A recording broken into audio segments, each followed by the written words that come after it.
Welcome to the 1% Better Recruitment Podcast. I'm your host, Charles Kiriakou, and this is the podcast that aims to help people within the recruitment industry get 1% better after every single episode. We've had such a wide variety of different guests that come on the show that talk openly about their stories, about sharing value, tools, techniques, strategies, the good, the bad, and the ugly, all within the recruitment space. And every single episode, we like to have as much fun as possible with open conversation back and forth. It's not scripted, it's uncensored. And as I mentioned, I like to have fun doing this podcast because I know that if you're going to tune into this, you want to feel like you're part of a conversation whilst also leveling up your game within the recruitment space. So if you like this podcast, please do us all a favour. Comment, like, subscribe, follow on all the platforms. It really helps drive engagement for the show. And that's enough from me. Let's get into this week's episode, and I hope you enjoy. Terry, thank you very much for joining me on the show today. Before we get into the intro, I just wanted to let the viewers, listeners know that this is the first time on the podcast that we have had previous guests' dad on the episode. So that's a first for the show. So for people that might be thinking, who was that? It's an episode I've done with a guy called Dan Payne, who I worked with some time. Really good episode, really good guy. He's put me in touch with his old man. So now today we're doing the episode with Terry. So before we get into the episode, Terry, if you can just tell us a little bit about who you are, what you do for people that may or may not know who you are. Yeah, thanks. The old man. It doesn't make me feel young, does it? So Terry Payne. I'm global MD of Aspire. So we're a recruitment agency specialises in digital media, marketing, sales, research and insight technology. So really a boutique recruitment company. I've been in recruitment. This is my 29th year in staffing. So a long time. Started at the tender age of 19. I'll let you guys do the maths. And we cover a few different regions actually. So we've got offices in the UK, got offices in Singapore, Dubai, and New York. And so that's me in a nutshell. Love it. Awesome. Cool. So in terms of topics for people tuning in, there's a couple here that I'm really passionate about personally. So I'm going to talk a little bit about why we think the sales culture has diminished across recruitment and just a general conversation, back and forth conversation around sales and recruitment. Because I know there's a few people that I'm quite close to that would debate me on the fact that recruitment isn't a sales job. So Terry and I think we very much agree on this, but we'll have a conversation around that. We're going to talk a little bit about not doing so great at school and obviously exceeding in the workplace and how you've got a passion for helping underprivileged people. Again, I spoke about this on the podcast many times about coming from an apprenticeship background and obviously now I'm doing what I am now. And then finally, we'll talk a little bit about the evolution of recruitment, how companies can utilize technology, AI, automation, whilst keeping that human touch, which again, we'll get into this, but I think a lot of companies, they go one way or the other. So yeah, those are the topics. So let's start things off then, Terry. I want to get your opinion on this because this is one of the first things you mentioned when we first met, that we think that potentially across the recruitment industry, this sales culture has kind of diminished. So I'd like to get your opinion on that.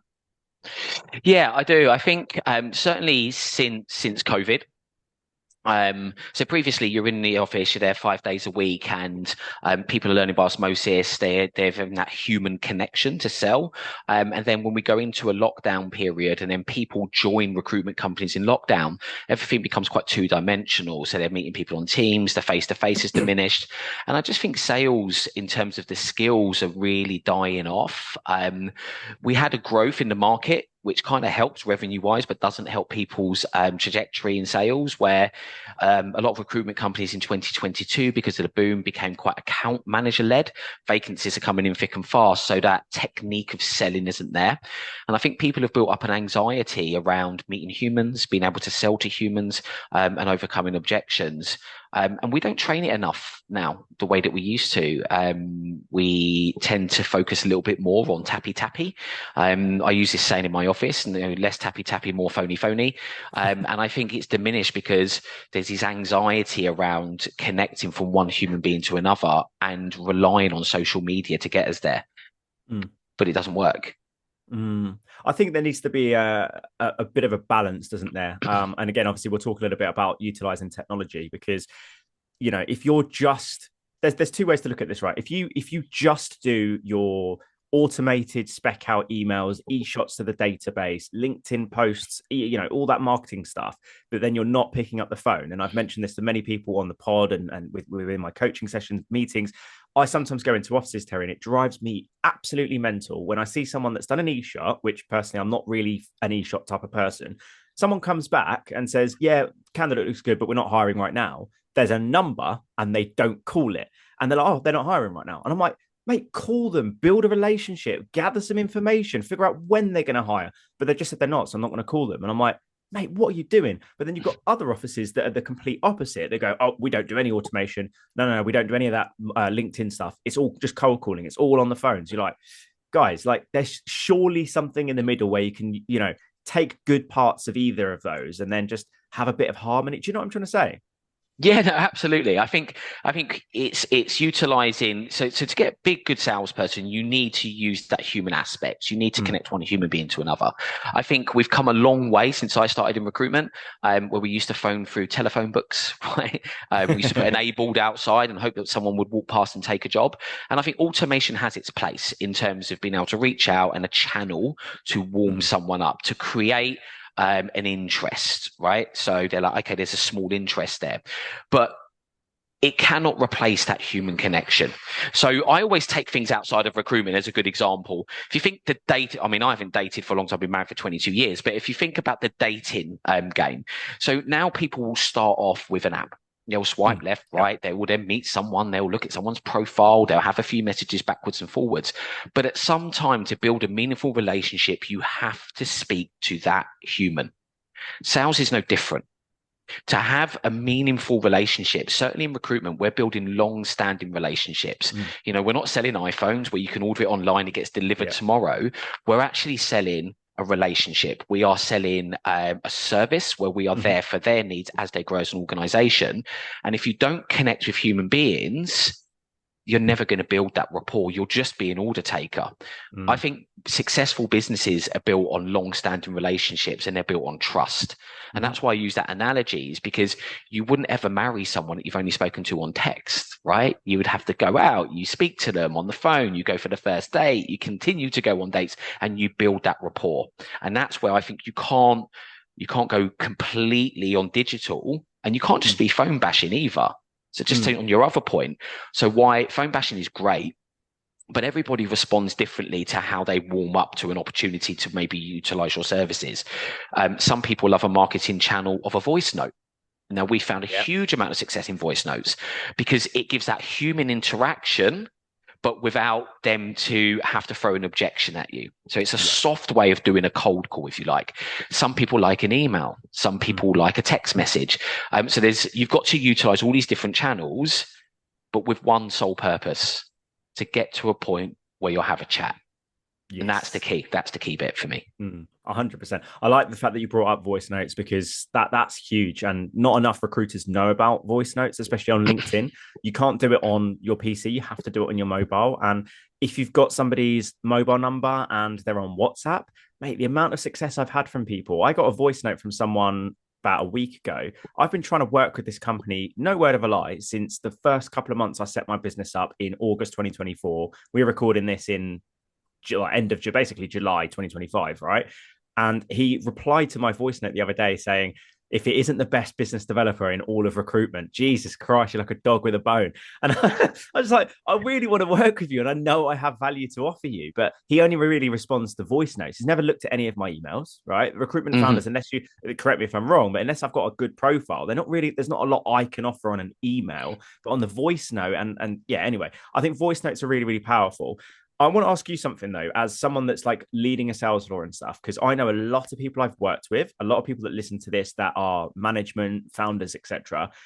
A lot of people come to me and ask me the question, how do I get that sales culture back? Because I've got to, and look, a lot of people will blame the generations. I think you and I may have had this conversation. Every bloody generation blames the generation or two below them.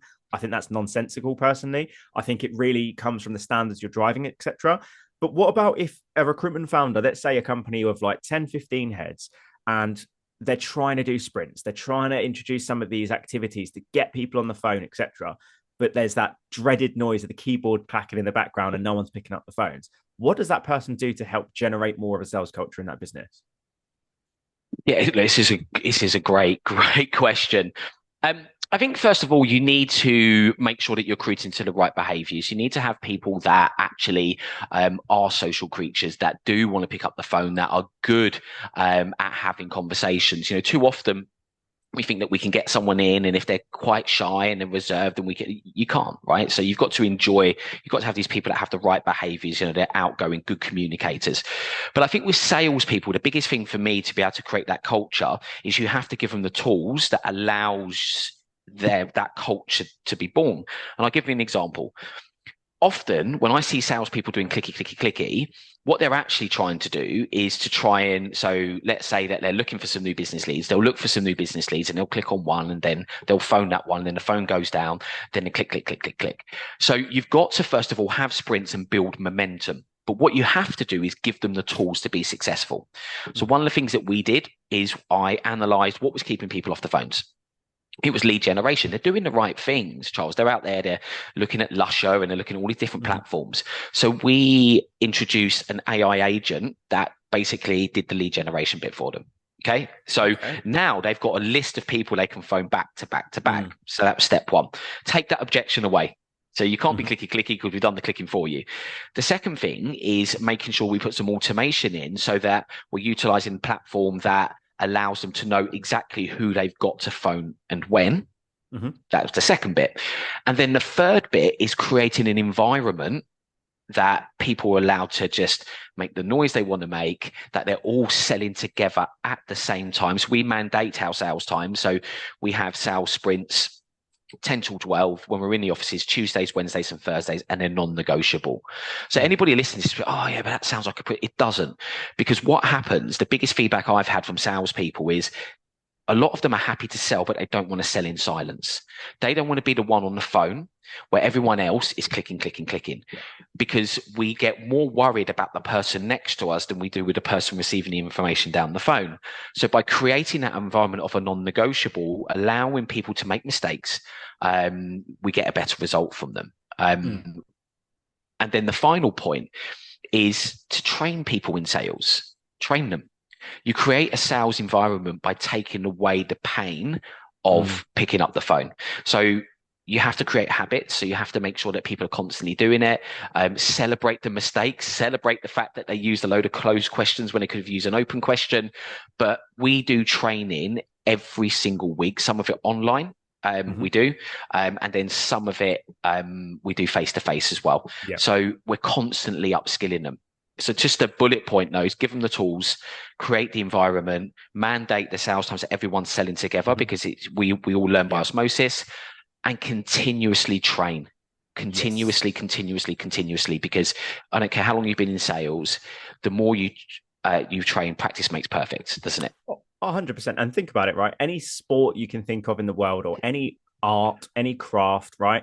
What do they do? What do the top athletes and artists do? They're constantly practicing. They're constantly training. They're constantly being coached. Yeah, in recruitment, and look, this isn't me just doing a selfless plug saying, yeah, like training, right? Come speak to me. It's literally like the best people always refine their skills. And I don't know if you've read the book, The 7 Habits of Highly Effective People. I have, yeah. But of course, right? So one of the habits is sharpen the saw. And the first time we had a trainer come in, so we used to have someone like a health coach, a business psychologist, an NLP coach, whatever it is, every quarter. And when they said that about sharpen the saw, because I was one of the top performers. I was like the best business developer. The minute like the ops director said, we're going to do objection handling training, I'm like, oh, bore off. Like, I don't want to do training. It's so boring. I'm going to do role plays. God, get in the bin.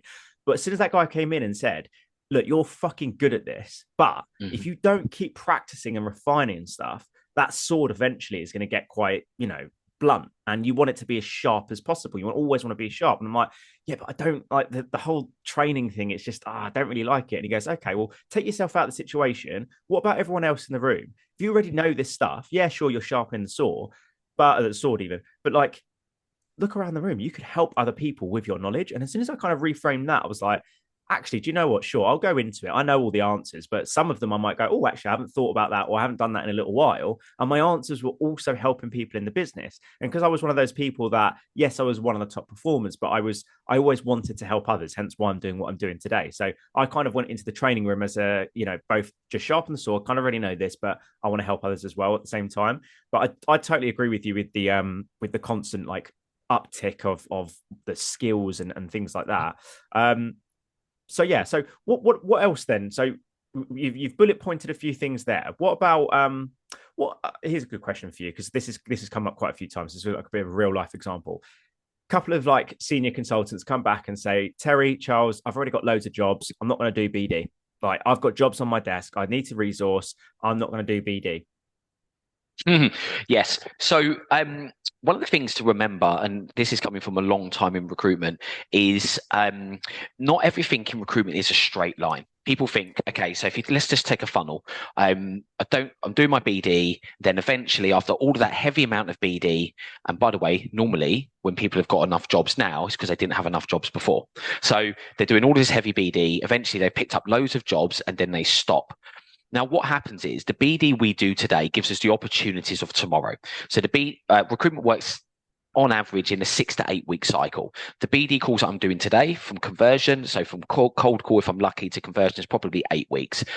So often the BD we're doing there hasn't really generated the jobs they think they've got. It was actually what they did 6 to 8 weeks ago. So now if you're working on lots of jobs, what I say to my guys is, you still need to do your minimum inputs. Here's the thing. If I love an analogy. Just a quick one from me, guys. I hope you're enjoying this week's episode. But as you probably know, the way that I fund this podcast is through my coaching business. So just a little bit of information around that, because you or someone that you might know might find some value in this. But I work with recruitment agencies, recruitment businesses within a range of 1 to 100 heads that are looking to scale, grow, and ultimately want to upskill both founder level, recruiter level, and everything in between. And I offer a wide variety of different services, from one-to-one coaching, group coaching, training academies, business development training, creating company handbooks, and I'm looking to do a lot more webinars, and I'm looking to add as much value as I possibly can. But in order for me to keep doing this podcast, I need to make a living, I need to pay my mortgage, and I can only do that through my coaching business. It's really difficult doing it by yourself, but I love doing it, and I add a lot of value to recruiters and recruitment businesses. So if that sounds like something that you'd potentially be interested in, if you're someone that's passionate about personal and professional development, my details are below with this podcast. That's enough from me. Let's get into the rest of this week's episode. This came up for no reason. I love an analogy, and my analogy for this is, if I decide to go and sit in a bath, my bath is lovely and warm, and in that bath I decide that I'm going to sit there until it goes stone cold. If I want to stay in the bath longer, I'm going to have to drain the whole thing out, and I'm going to have to refill it again. What I say to my guys is, if you want to stay in that lovely period of warmth for a long time, just keep the tap on a little bit. Doesn't have to be full on. You don't have to then be, in the early days when people don't have vacancies, if they have targeted to do 25 DM calls, they're having to do 50, they're having to do more meetings. So once you get to that point of good vacancies, just keep the tap on. Do the minimum expectation of your KPI to keep the flow, and you can stay in the bath for as long as you like, right? but when you let it go stone cold, the biggest thing I've seen over the years, people then flip to constantly working on vacancies. They have a really good quarter, and then they're like, I'm on zero. Now you've got an 8-week period to build it back up again. It would have been much easier, and that's, by the way, that's exhausting. It's exhausting. Mentally exhausting. A lot of people leave recruitment because of this famine and feast. You just got to just keep that tap just a little bit on, keep it nice and warm constantly, and you'll constantly get new vacancies coming through. Yeah, now I'm going to probably steal that analogy, but I really like that analogy, because every single time, pretty much every single time I've gone into a business as an external trainer / coach, the biggest thing is sales culture. We don't have a sales culture anymore, and people doing an unbelievable month, blank, unbelievable month, blank, and they're just maybe hitting their quarterly target in 1 month, or they're just below, etc. And you constantly hear this chat around, I've got jobs on, I don't need to do BD. The other thing I would also add onto it as well, right, is that if you're a manager or a founder of a business and you're not actually looking into their actual jobs, like you're actually trying to think of the word that we used to use, like investigate. I can't remember what the actual word is, but you would look into their jobs and go, right, okay, so this job's been on the system for 4 weeks. You've submitted one CV, they haven't interviewed it. Why? Oh, they're really picky. The client never gets back to me. It's like, right, so you're still working this job. Client hasn't really spoken to you on the phone since the job. You don't have interview slots. You don't have exclusivity. Like, you say you're busy. You say you've got jobs, but like, are you actually going to place with any of these companies? You know what I'm trying to say? Like, a lot of people, they don't do that. No, well, we used to have a method. So I used to work for the Adecco groups. People see on my LinkedIn, I worked for the Adecco Group for many years. And one of the things I used to do there when I was with them is I'd go to a consultant. It used to be a whiteboard, believe it or not. It's before the spreadsheet, the whiteboard. And I'd go through their jobs and I'd just wipe them off, because ultimately, sometimes, who are we really kidding? Right. So if you have a board full of jobs, or you have a spreadsheet full of jobs, who are you kidding? Is it yourself? Is it your manager? Ultimately, the way that we get results in life is by taking drastic action. Okay. So we have to then say, that's not working. Those jobs aren't fillable. Bang. We rank our jobs in Aspire. So what we do is we have a grade A job, so that will be exclusive, it will be retained, we've got defined timelines, etc. That gets the majority of our attention. A grade B job it's got all of the timelines confirmed, but we're up against a competitor. That's fine, because we're trying to show them that we're better. Grade C jobs, we don't work. And the reason being is, if a client can't commit to us, we can't commit to them. Because ultimately, everything is about a partnership.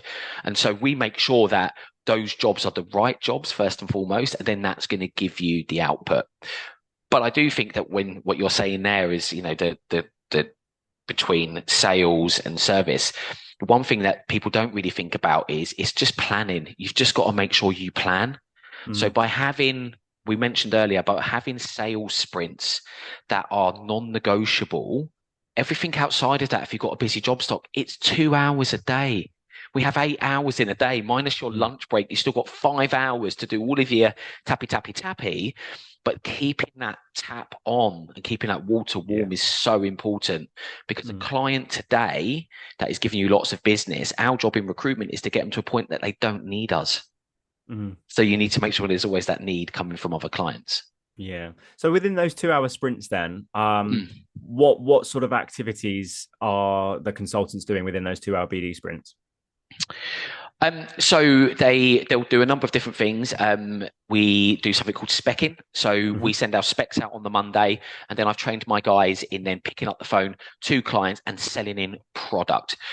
For any clients listening to this podcast, I don't want to waste their time with phoning up if we don't have a product that's actually going to help them with a problem. So when we make sure that we phone up and we speak to clients about, this is a candidate that I think can add real value to your business. So that's one of the things that we focus on. The other thing that we do is we make sure that we follow up with our clients all the time. We're not one-hit wonders. So if I genuinely want to work with you and you genuinely want to work with me, it's not about that one phone call and then me saying, actually, Charles, I don't need any training right now, and then you never speak to me again. It means you are only looking for the immediate pound, right? What clients actually really want is us adding value to their business. It could be through a salary guide. It could be through, if they're going through redundancies, actually helping their people to find future employment. And so I make sure my guys are doing constant touch points to build that relationship. It's the second thing we do. And then the third thing that we make sure that we're doing is speaking to all of our existing clients as well and retaining those relationships. We often chase the next best thing, but we forget about the ones that are actually loyal to us now. Yeah. We have it in our personal lives, don't we? We could sometimes forget to message the person that is closest to us, right? Because we're focused on it. It could be our job or anything else. So it's important to try and have that harmony. That's what we focus on. Yeah, love that. Something that I do now to this day, and something that really helped me when I was doing BD and recruitment, is kind of like a traffic light system with both my short-term and long-term BD strategy. So for the long-term, which is companies that aren't hiring, but they're directly in my ICP, the green clients were companies that I've placed with before, but they just don't have any active vacancies.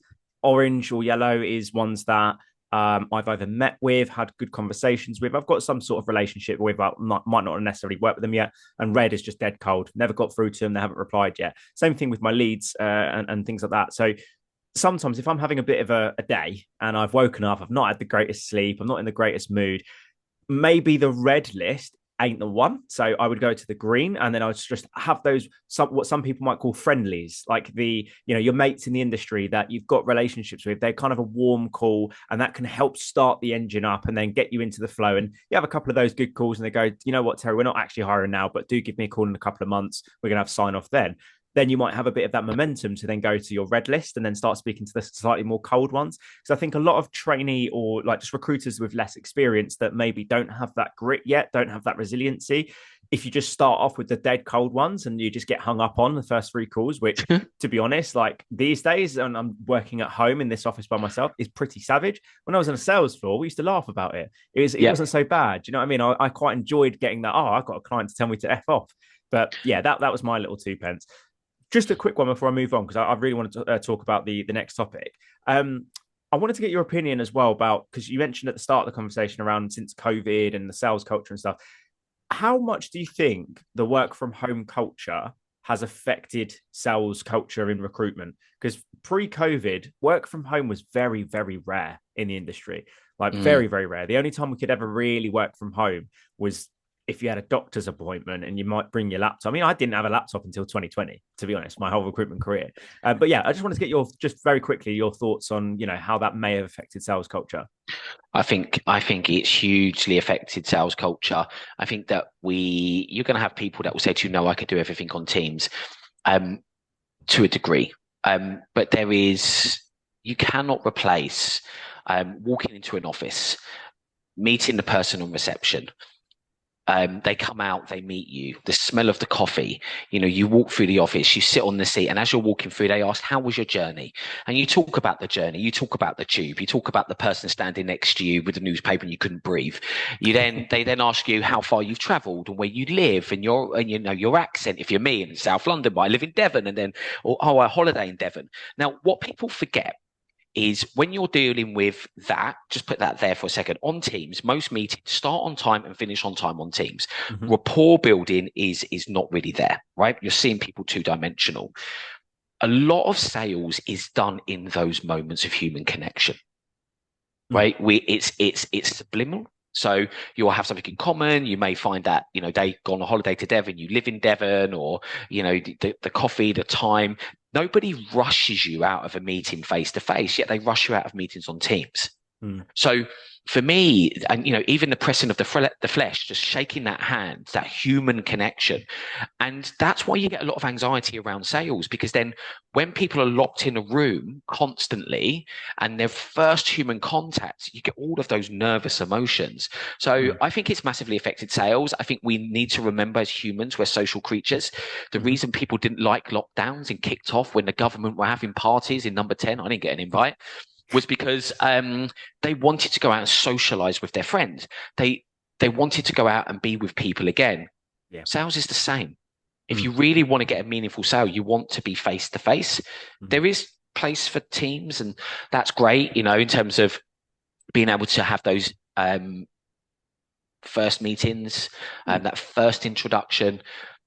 But you need to meet people face to face. And my last point on that is, how can you learn by osmosis if you're never? So let's now take internally, got a group of salespeople all working on Teams. How do you build a culture? How do you learn by osmosis? How do you get the noise if they are only ever sitting on their own? You said earlier on about athletes warming up. One of the things about having lots of people together in an office is that they're around there. You can train them. They could do a little bit of role play with each other, and they're warming up ready for a sprint. You said sales sprints earlier on.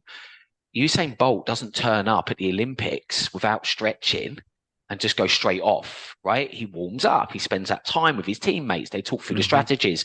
You get all of that going, and then bang, you're on the start line and off you go. I think we should be careful that with working from home full time, whilst it might suit some individuals, we have to think about the general population, and it doesn't suit all. Yeah, I totally agree. I think some businesses can do quite well, but I've noticed a bit of a trend from people that I've spoken to that since they've introduced a work from anywhere and, work from home as many days as you want and all the rest of it, that they have not thrived so much. Personally, this is just my opinion. I think if you've got consultants that have worked in that market for a long period of time, that are slightly older, that, you know, might have families and stuff, and they always hit target and stuff like that, and they want to work from home, fine.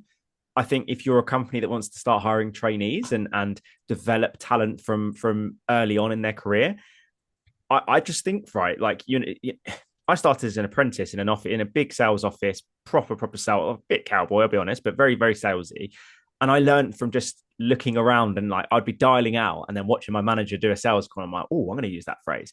I just think trainees coming in and working from home, like once they've hit their probation, is just mental to me. Especially the fact that when I was 20, I was obviously living at home with mum. I didn't have an office at home. I had a desk at the end of my bed.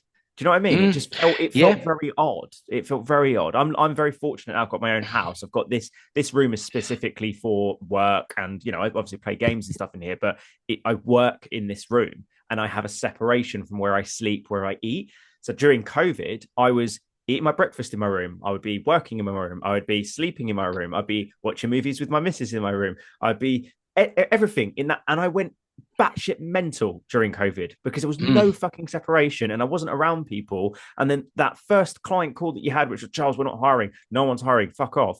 Just I took, because again, I was a lot less mature than what I am, but I took it to heart because I didn't have people to bounce off of. I didn't have my manager to be like, mate, it's fine, like I'm in the same boat as you, let's go.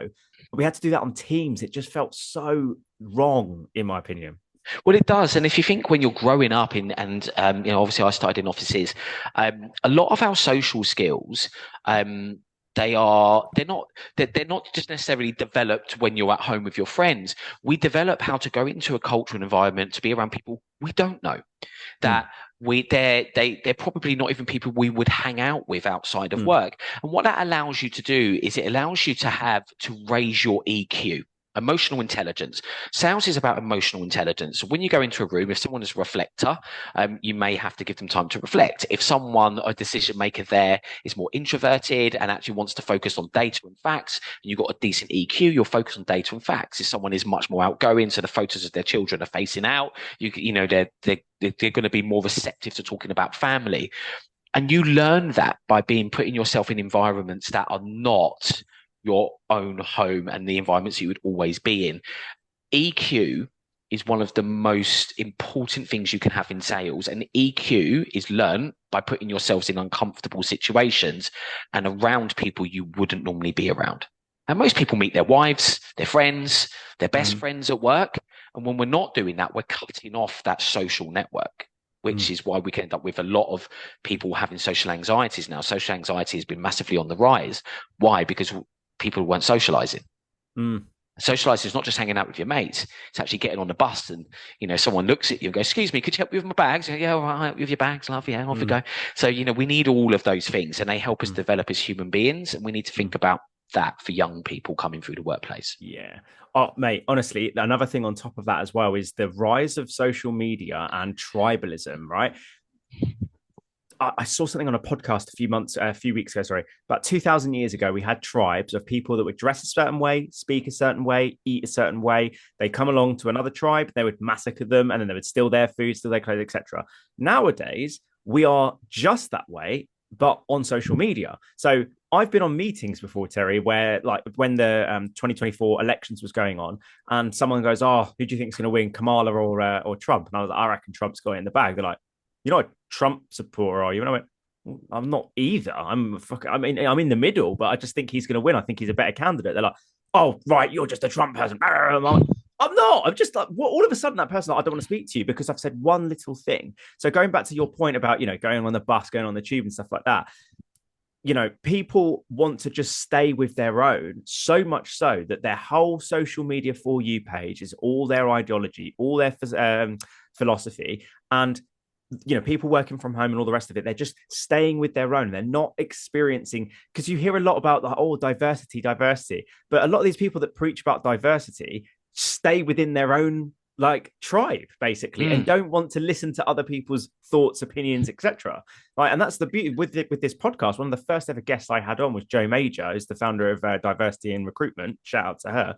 I specifically invited her on, Terry, because I wanted to challenge her opinions, and I thought I might disagree with a lot of her things. So we had the most polite debate about D&I in recruitment, and I learned some things, and I disagreed on some things. But that's the whole point of this, isn't it? It's like I want to speak to people that I might not necessarily agree with, but I can learn from. Because I think you could. The last thing I'll say on that is I think that the beauty of meeting as many people, and look, I meet a lot of people remotely because the first time meeting someone, it is a little bit easier, and then 9 times out of 10 I'll meet them at exhibitions, I'll go to their offices, etc. But you can learn something from everyone. That's what I believe, at least. Yeah. I hope you're enjoying the episode so far, guys. If you like short form content and want to see clips of prior episodes that are about to launch, or episodes that have just recently launched, you can see so many clips on my TikTok. It will be coming up on the screen right now. It's just charles.kiriakou on TikTok, and I upload 30 to 90 second clips at least 5 times a week. So if you see a clip on there and you go, actually, do you know what, that sounds like a wicked episode, you can just simply go on Spotify, Apple, or YouTube to see that episode and then watch the full episode. But yeah, I'm trying to upload a lot more on TikTok, so if you could give me a little follow over there and just check out the clips and give me some feedback, that'd be hugely appreciated.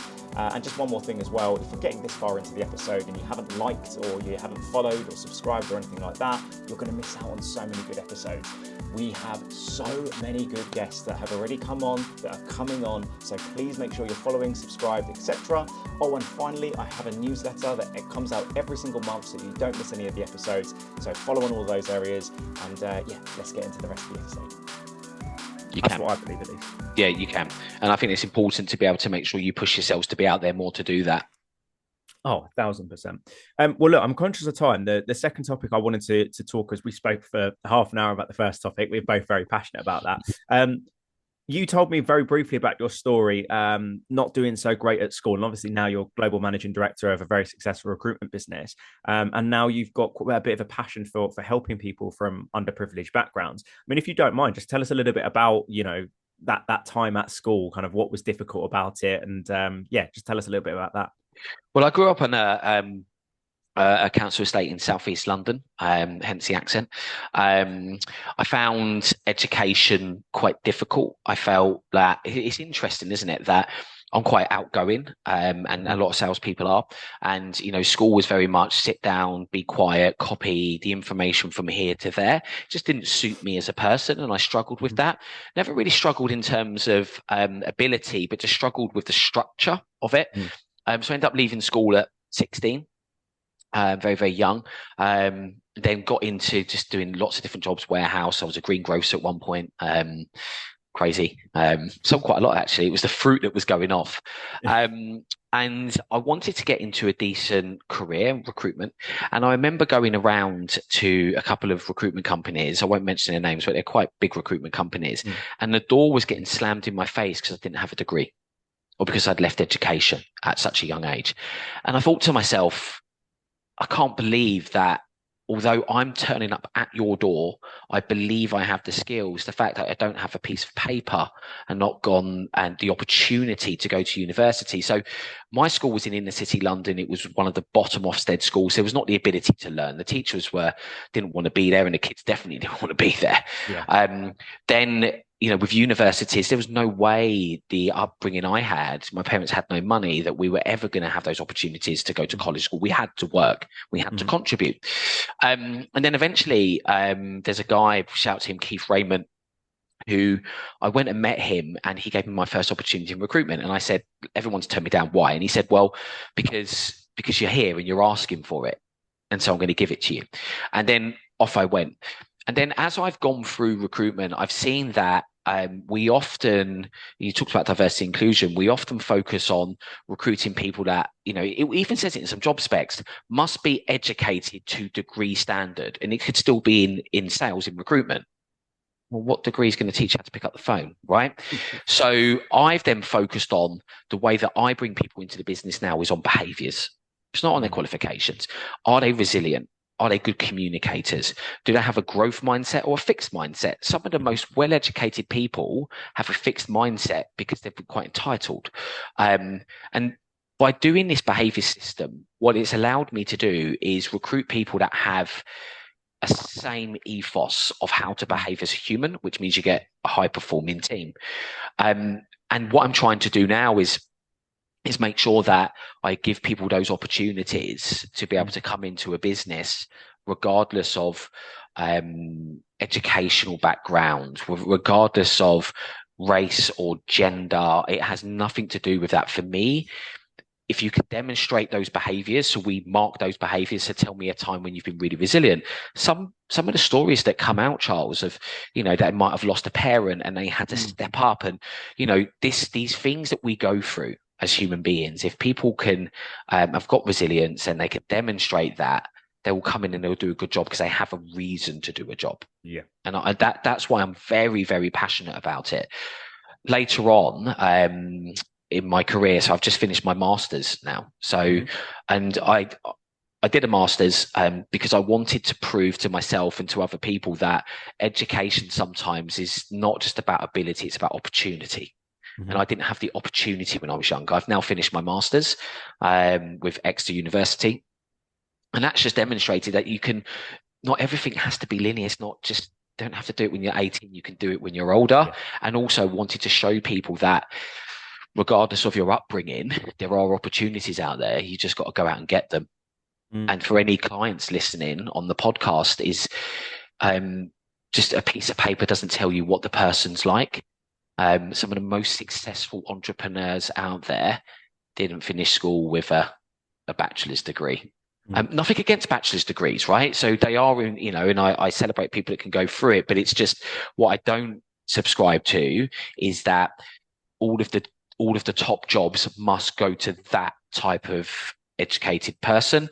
All of the top jobs should go to everyone who demonstrates the behaviors that can make those companies successful, is my opinion. Mate, that's an awesome story. And I align to that quite well because I got rejected from quite a few London-based recruitment firms. Again, won't name names, but simply because I was doing an NVQ level 2 apprenticeship, which is like below GCSE level. And again, it was kind of a bit of I wanted to prove to myself that I could follow something through because I started my A levels and basically quit 2 months into year 2. And just like you said, I think school doesn't suit everyone. School suits people, a specific type of person that can sit still, that can listen, that can learn by listening and writing down on a bit of paper. Sounds like you were quite similar to me growing up, that when I was in the classroom, the teachers would call home all the time. Charles is distracting his colleague, his classmates. I'm constantly having to kick him out because he's asking silly questions. He's doing silly accents, impressions. He won't sit still, etc., etc. The reality is that for me, like I look back at school and I don't have barely any fond memories after year 9. As soon as I started GCSEs, it was like and I had a lot of family issues going on. Dad left home when I was 16. Mum was going through cancer. I was like the man of the house at 16. Like a lot of shit going on. And then to sit down in maths, which I really struggled with a teacher that didn't want to be there, didn't know how to handle someone like me, and go sit down. I'm like, all right, so what we're going to do, stop talking. I'm like, I'm sorry, this is so boring. I can't like that. I was like, right, just leave the room then. And then there were times where I'd just be sat in the corridor for 50 minutes of an hour class because the teacher didn't even want to come out and be like, what's going on? Do you know what I mean? It's like all that would happen over and over and over. And then I got to the point where I was just like, I'm not going to ever get a job because we were kind of conditioned that if you don't get your GCSEs, you don't get your A levels, you don't go to uni, you're never going to get a good job. And I even said to my business teacher, because I specifically studied business because my grandfather on my mum's side was an entrepreneur back in the day, had a factory in North London, did really, really well for himself. And I thought to myself, I'm going to study business because I want to set up my own business when I'm older. And the teacher said, you're never going to set up a business, not the way you are. You need to learn to concentrate, which, by the way, telling someone with ADHD, you need to learn how to concentrate when they're 16 is like telling someone with no legs, you're not going to do well because you need to fucking run. Do you know what I mean? Yeah, and yeah, I got told absolutely. that shit when I was in school. It's fucking brutal, man. Yeah, well, I think the thing is with education, I mean, I know there's a lot of changes that are trying to happen now, but it wasn't. We go back to sales. Everybody has a different learning style. Some people are doers. Some people need to write it down. School was very much transfer that information to that pad there, and then can you then transfer that onto an exam document at the end of 3 years' time and retain that information? I'm lucky to remember what I did, 3 weeks ago, let alone 2 years ago. And I think, unfortunately, at that time, vocations were very much, are you going to be a doctor? Are you going to be a nurse? Are you going to be a fireman? Are you going to be a policeman? But this whole world of sales, when I got into sales because that underprivileged background, and I realized that actually by using the gift of the gab, God gave me the gift of speech, right, and being able to connect with people. It was great. I remember my first job as a greengrocer, and I was outside. I was selling all of the apples and pears. Right, it was brilliant. and then I got into sales, and that energy was celebrated, and that's what I think that we should celebrate more of. That some of the best salespeople are the ones that come from underprivileged backgrounds, or they've had some pain. I mean, I've said this to you in our pre-brief, but and I'm celebrate this, that we were so poor that poor people felt sorry for us. That's how poor we were, right? So, but it was okay, because what it does is that even now, 39 years on in my career, 29 years on in my career, I still sell now because I remember how hard it was then. And out of that pressure cooker, comes those diamonds, doesn't it? You're able to do that. So I think that a lot of underprivileged people should be given the opportunity to step into the workplace, because you never know what you're missing. I won't harp on, but a good example of this is in tennis. Tennis was really always for the middle class, the upper class, right? And so you'd have these people coming through tennis, and they're winning the Opens and so on and so forth, until the Williams sisters came along.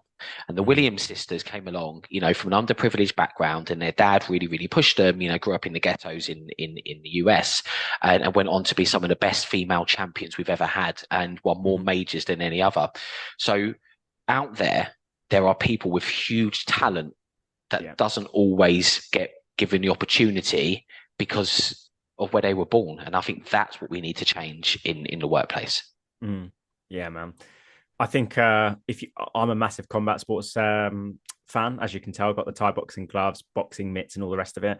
If you look at the best boxers, if you look at the best MMA fighters right now, like my favorite guy at the minute is Tom Aspinall, was the undisputed heavyweight champion.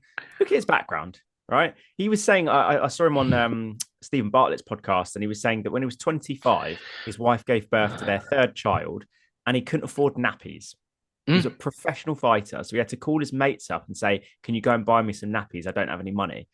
And now he's the heavyweight champion. We're getting paid millions and millions and millions, right?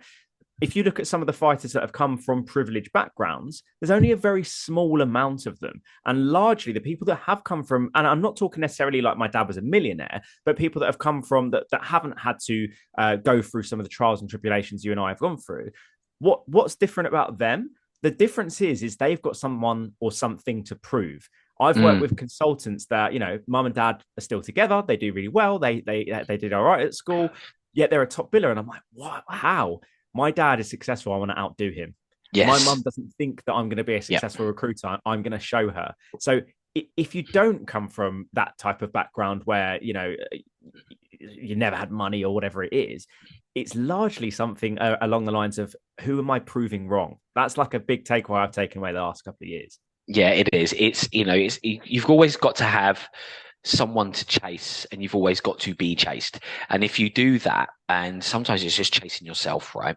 If you do that, I think it builds that resilience, and that's what allows people to go on. I know some people in my life that are very well educated. I've come across in my life, some of the smartest people you could ever come across, Charles, but they haven't realized their potential because they feel that the world owes them a living, and it doesn't. Unfortunately, this world is a brutal place in these economies. Nobody owes you anything. You got to go out and get it. Yeah, 100%. Well, look, mate, I'm very conscious of time because I know you've got to shoot in a minute. As you know, I finish every episode with the same question. Following today's episode, how can people get 1% better in recruitment? I think you've got to be brave. I think that recruitment is about pushing yourself through the boundaries. So whether it be brave to getting on the phone, making mistakes, celebrate mistakes, everything we achieve in our life is on the other side of fear. Okay. So, if you are scared to make that call and your hands are shaking a little bit because you think you're going to get another no, make the call anyway. I would say do that. I would say train and learn and develop constantly. The biggest mistake you can make to get 1% better is by not pushing yourself to be 1% better. right? So constant training, constant reading, constant learning. So those are my biggest tips. Push through the fear and just train, read, learn, develop. That's all you need. And then you'll fly. I'm going to use that as a promo for my business, Terry. Thank you very much. Oh, and I've lost him. That's awkward, isn't it? Right at the end. No. Mate, I made myself look like a dick when you froze then. Say again. I said, like, as soon as you said that, I was like, mate, I'm using that for my next promo. Thanks very much. And you just froze. I went, oh, well, that went down really badly, didn't it? Well, I've heard it now, so it went down really well. Amazing. Well, look, Terry, thank you very much. I'll put all your details at the bottom of the video, and to people that have made it towards the end of this video, thanks very much again for listening, and I'll see you next week. Yeah, thanks, Charles. Thank you so much for watching this episode or listening to this episode, guys. Let me know, what was your biggest takeaway from this week's guest? What did you think about their answer to the 1% Better in Recruitment? I'm really keen to hear your thoughts. If you haven't already, please drop us a like if you're on YouTube, follow on Apple and Spotify, connect with me on LinkedIn, and I'm really, really keen to get some feedback from you all on what you think about the format of these episodes. Are there any other guests that you think we should have on the show? Are you someone that wants to be a guest on the 1% Better Recruitment Podcast? Because if so, you can just simply DM me on LinkedIn, you can drop me an email, all my details are below on these videos.